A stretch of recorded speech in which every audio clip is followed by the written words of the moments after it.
இயேசுவுக்கே புகழ்.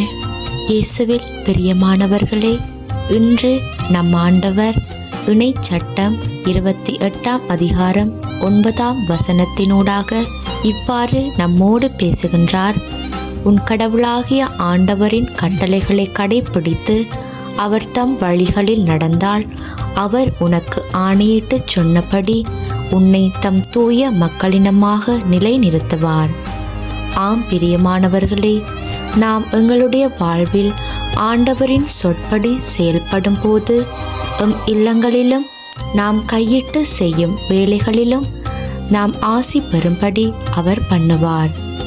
நாம் சொல்லாலும் செயலாலும் கடவுளுக்கு சாட்சியுள்ளவர்களாக வாழ வேண்டும். நம் வழிகளிலெல்லாம் ஆண்டவரை பற்றி கொண்டு சென்றால் அவர் நம்மை எல்லா தீங்கிற்கும் விலக்கி காப்பார்.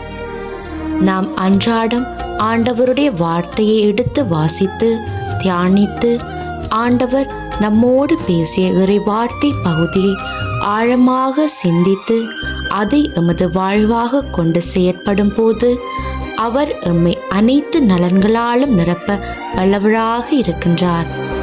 அவர் நமக்கு சொன்னபடி எம்மை அவருடைய தூய மக்களினமாக மாற்றுவார்.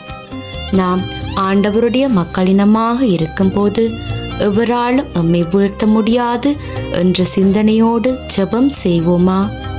தகப்பனே, இன்று நீர் எங்களுக்கு கொடுத்த இறைவார்த்தையை நாங்கள் நன்று விளங்கிக் கொண்டு உம் கட்டளையின்படி வாழ்ந்து நீர் எங்களுக்கு என்று நியமித்த பாதையில் நாங்கள் நடக்க எமக்கு தேவையான சகல ஞானத்தையும் வல்லமைகளையும் பொழிந்தருள்வீராக.